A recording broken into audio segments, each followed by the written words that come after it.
दोस्तों नमस्कार। पिछले वीडियो में आपने देखा कि अमेरिका ने किस तरह से अमेरिका फर्स्ट इन्वेस्टमेंट पॉलिसी बनाई, उसके क्या कारण थे, क्यों उन्होंने ये पॉलिसी बनाई, इसका मैंने विस्तार से विश्लेषण किया। अब इस पॉलिसी के तहत ट्रंप साहब ने क्या-क्या कदम उठाए, वो मैं आपके सामने चर्चा कर रहा हूं, क्योंकि ये सारी चीजें मैं पिछले वीडियो में दिखा चुका हूं। लेकिन अब सवाल आता है कि अमेरिका का जो एक्शन प्लान है, पॉलिसी एक्चुअली वो क्या कहती है। अब हम उसकी चर्चा करेंगे। इसलिए इस वीडियो को पूरा देखिएगा और पुराना वीडियो जरूर देखिएगा, इससे पिछला वाला जो इसका पार्ट 1 है, ताकि आपके पास पूरी जानकारी पहुंच जाए। अब उन्होंने पॉलिसी में क्या कहा, इसमें उन्होंने ये कहा कि US to preserve its open investment environment to help ensure that artificial intelligence and other emerging technologies of future are build created and grown right in the US. हम बाहर से नहीं लाना चाहते, अमेरिका में बनेगी।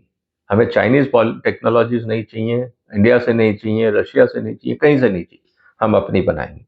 Investment in our economy from our allies and partners, some of whom have tremendous sovereign wealth funds, support the national interest। जिनके पास sovereign fund है वो अमेरिका आए और इन्वेस्ट करें। अब इस पे उन्होंने बहुत क्लियरली कह दिया कि एलाइज के साथ। एडवर्सरी क्या है वो मैंने आपको पिछली वीडियो में बता दिया कि 5 देश हैं जिनको उन्होंने एडवर्सरी माना है कि हम इनका इन्वेस्टमेंट नहीं चाहते हैं। साथ में उन्होंने ये कहा कि my administration will make the US world's greatest destination for investment in dollar to benefit all of us. इसीलिए जब मैंने कल एक वीडियो बनाया था दोस्तों, उसमें मैंने कहा था कि मेक इन इंडिया के लिए खतरा है। जब प्रेसिडेंट ट्रंप ये कह रहे हैं कि अमेरिकन कंपनी सिर्फ अमेरिका में इन्वेस्ट करें, बाहर ना जाएं, इसका मतलब ये है कि मेक इन इंडिया को लेकर चिंताएं बढ़ेगी। साथ ही साथ हम इसको और आगे देखते हैं।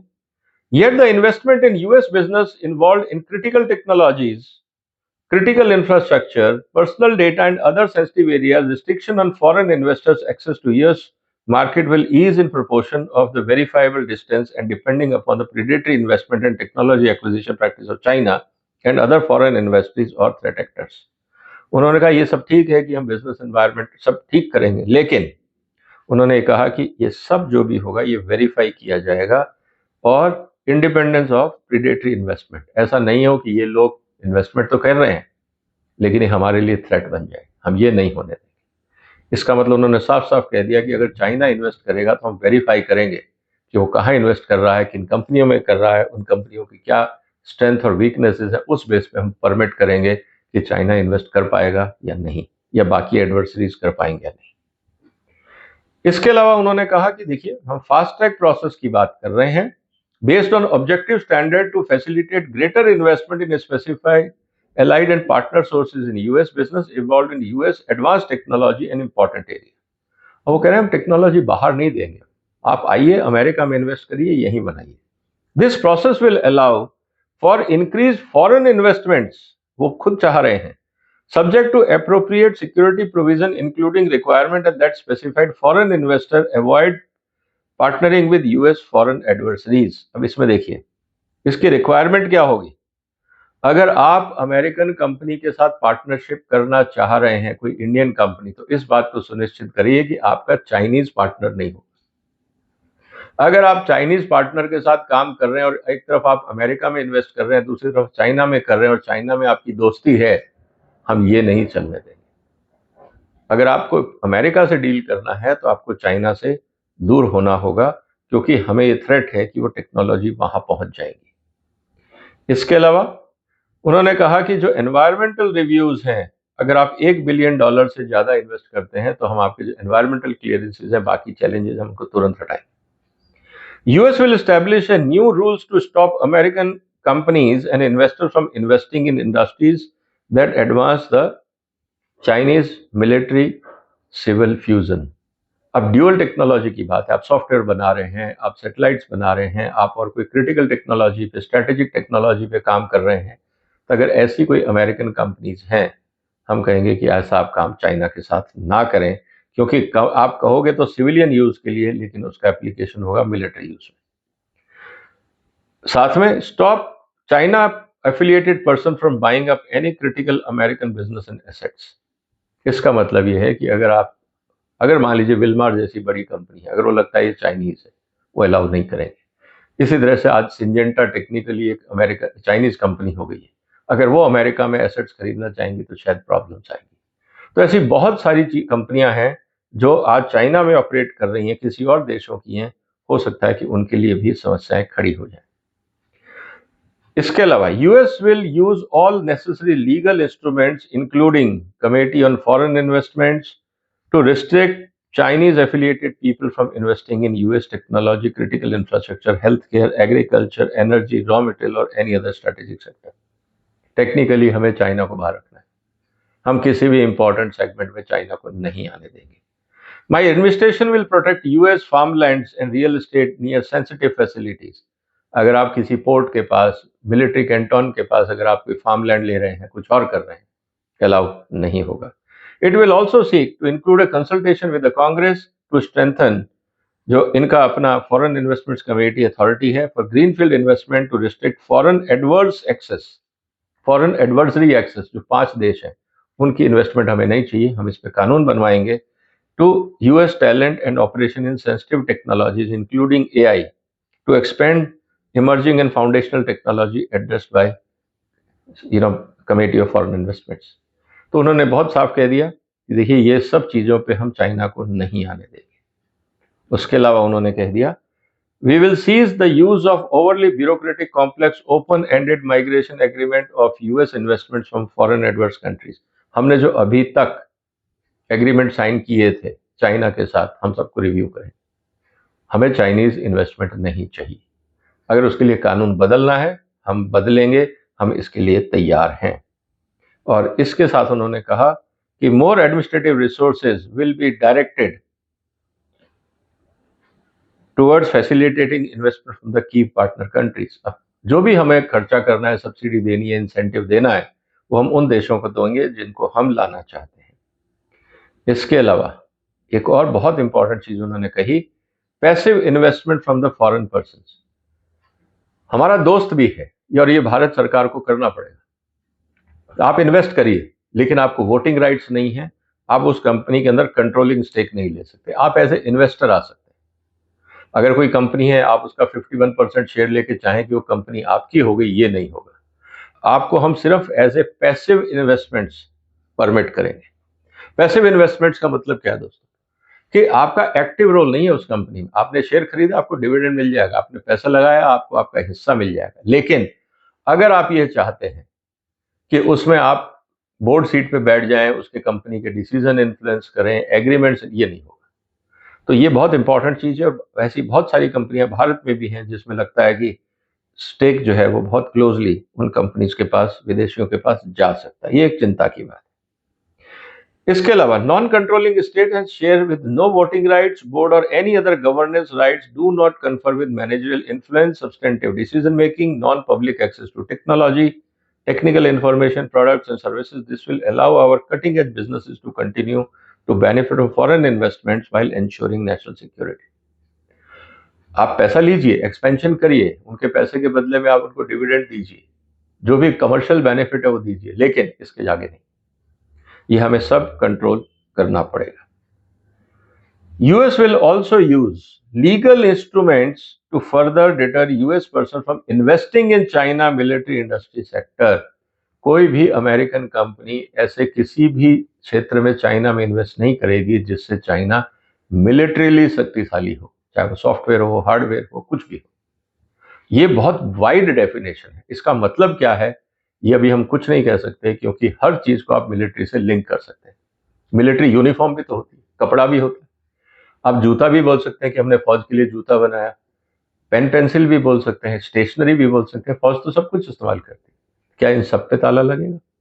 ये तो आने वाला वक्त बताएगा, लेकिन हमें इसके लिए तैयार रहना चाहिए कि आने वाले दिनों में इसको लेकर काफी बड़ा इशू अमेरिका में ट्रंप साहब ने खड़ा कर दिया। इसके अलावा उन्होंने जो और कहा, the new and expanded restriction on US outbound investment in China in the sector such as semiconductor, artificial intelligence, quantum, biotechnology, hypersonic, aerospace, manufacturing, directed energy and other areas where Chinese military civilian fusion strategy। इन क्षेत्रों में American companies China में invest नहीं करेगी। अब Apple करेगा या नहीं, Google करेगा या नहीं, क्योंकि तो इन सब एडवांस टेक्नोलॉजीज में काम कर रहे हैं, artificial intelligence, quantum, aeronautics, advance manufacturing. तो सारी बड़ी कंपनियों को चाइना से बाहर, एक ऑर्डर में, एक लाइन में सारी बड़ी कंपनियां चाइना से बाहर होने को मजबूर हो जाएंगी। और अगर नहीं होगा, अगर वो नहीं सुनती हैं, तो क्या कहा उन्होंने? As part of my review, the administrator will consider applying restrictions on investment types, including private equity, venture capital, greenfield investments, corporate expansions, investments in publicly traded security from source including the pension fund, university endowment, and limited partners investors. हर रूप से किसी भी form में capital China नहीं चाहिए। आप ये नहीं कह सकते कि बैंक नहीं कर रहे हैं या वीसीज नहीं कर रहे हैं, कोई भी नहीं करेगा। ये बात उन्होंने साफ कर दी। American universities to stop supporting foreign adversaries with their investment decisions instead of granting university access to the supporter of terrorism. आपको याद होगा कि गाजा को लेकर काफी हंगामा था यूनिवर्सिटीज के अंदर, उन्होंने कहा ये भी नहीं चलेगा। अब जो कोलैबोरेशन यूनिवर्सिटीज करती थी फॉरेन यूनिवर्सिटीज के साथ, खासकर चाइनीज यूनिवर्सिटी के साथ, चाहे वो मेडिसिन हो, टेक्नोलॉजी हो, टेक्सटाइल हो, अदर अप्लाइड रिसर्च हो, वो नहीं होगा। आपको प्योरली उन्हीं कंपनियों के साथ काम करना होगा जो अमेरिकन गवर्नमेंट कंसेंट देगी, और जिन देशों के लिए वो कंसेंट देंगी वहीं तक सीमित रहना होगा। United States person to invest in foreign adversaries, we will review whether to suspend or terminate the agreement tax convention. 84 में जो एग्रीमेंट हुआ था चाइना और अमेरिका के बीच में टैक्स ट्रीटी को लेकर, हम उसको रिव्यू करेंगे। क्योंकि ऐसा नहीं हो कि आप अमेरिकन कंपनी चाइना में इन्वेस्ट कर रही हैं, अच्छा खासा पैसा कमा रही है, और अमेरिका में टैक्स इसलिए नहीं दे रही क्योंकि वो चाइना में दे रही है। उनका ये हम रिव्यू करेंगे। आप चाइना में अगर इन्वेस्ट करते हैं तो अमेरिका में आपको फुल टैक्स देना होगा, हम आपको कोई टैक्स कंसेशन नहीं देंगे। तो आप सोच लो कि चाइना में फैक्ट्री लगानी है या अमेरिका में। साथ में उन्होंने कहा कि जो हमने WTO के अंदर और बाकी जो अनकंडीशनल MFN ट्रीटी में चाइना का जो साथ दिया था, deindustrialization of US and technological modernization of Chinese military, ये सब हमारे पे उल्टा पड़ा है। WTO आने से, बाकी टेक्नोलॉजी एग्रीमेंट करने से चाइना की मिलिट्री इंपॉर्टेंट रूप से स्ट्रेंथन हुई है और अमेरिका का नुकसान हुआ है। हम इन दोनों को, we will seek to reverse both of these trends, हम इसको रिवर्स करेंगे। मतलब आने वाले दिनों में WTO में भी हंगामा होगा। US investors will invest in the future of America, not future in China. आप चाइना नहीं जाएंगे। ये सब होते हुए उन्होंने एक बात और भी कह दी साथ ही साथ, कि जो इन्वेस्टर्स हैं, they channel them into America's growth and prosperity. Financial auditing standards are upheld for the companies covered as a holding company accounting standard. साथ में उन्होंने ये कह दिया कि we will review the variable interest entity subsidiary structures using foreign adversary company to trade in US exchanges, which limit their ownership right and protection from the US investors, as well as allegation of fraudulent behavior of these companies। कि अगर आप indirect way में भी काम करना चाह रहे हैं तो हम उन सबको कंट्रोल करेंगे। The restore the highest fiduciary standards as required for the, जैसा उन्होंने कहा कि रिटायरमेंट फंड के लिए वहां पे जो कानून है वो लागू किए जाएंगे। Seeking to ensure foreign adversary companies are ineligible for pension plan contribution। आप किसी भी रूप में हमारी फाइनेंशियल मार्केट्स में नहीं आ सकते। तो ना आप हमारे यहाँ इन्वेस्ट करेंगे, ना स्टॉक मार्केट में, ना फाइनेंशियल मार्केट में, ना FDI के रूप में। कुल मिला के ट्रम्प साहब का ये कहना है कि जो हमारे एडवर्सरीज हैं, और इस एडवर्सरी में क्या है, China, Russia, Iran, Venezuela, Cuba और हांगकांग, इन सब कंपनियों को, मकाओ, इनको इन्होंने कह दिया कि अब आप बाहर रहिए, हमें आपकी जरूरत नहीं। दोस्तों, अब क्या होगा? क्या ये कंपनियां भारत में इन्वेस्ट करेंगी? क्या ये नया डेस्टिनेशन भारत देखेंगी? क्या भारत की पॉलिसीज ऐसी हैं कि जो ये डिसीजन लिया है अमेरिकन प्रेसिडेंट ने, इसको समर्थन करते हुए वहां का FDI भारत आए? अगर भारत में लगातार हम टैरिफ कम कर देंगे तो अमेरिकन कंपनीज को क्या इन्वेस्टमेंट इंटरेस्ट होगा भारत में? वो तो सिर्फ ट्रेडिंग में रुक जाएंगे। इसीलिए आने वाले दिनों में चुनौतियां गंभीर हैं। किस तरह से भारत सरकार पॉलिसीज बदल के इस चैलेंज को संभालेगी, ये तो वक्त बताएगा। आपको क्या लगता है दोस्तों, ये जो संग्राम छेड़ दिया है ट्रंप ने चाइना और बाकी देशों के खिलाफ, अंतर्राष्ट्रीय बाजार पे इसका क्या फर्क होगा? मुझे लगता है अंतर्राष्ट्रीय स्टॉक मार्केट में कंफ्यूजन होगा कि आने वाले दिनों में क्या होगा, कौन क्या करने वाला है, किसका इन्वेस्टमेंट कहाँ जाएगा, टैक्स पॉलिसीज कैसे बदलेंगी। तो आने वाले कुछ हफ्ते और महीने स्टॉक मार्केट के लिए अच्छे नहीं लगते। इसलिए आपसे निवेदन है कि आप इस चैनल को फॉलो करिए, हमें सपोर्ट करिए, इस वीडियो को शेयर करिए, इन मुद्दों पे चर्चा करिए, क्योंकि आपके व्यापार और बिजनेस से भी इम्पैक्ट होगा इसका। आपने वक्त निकाला, आपका धन्यवाद। फिर मुलाकात होगी एक और महत्वपूर्ण मुद्दे के साथ। तब तक अपना ध्यान रखिएगा। फिलहाल वंदे मातरम।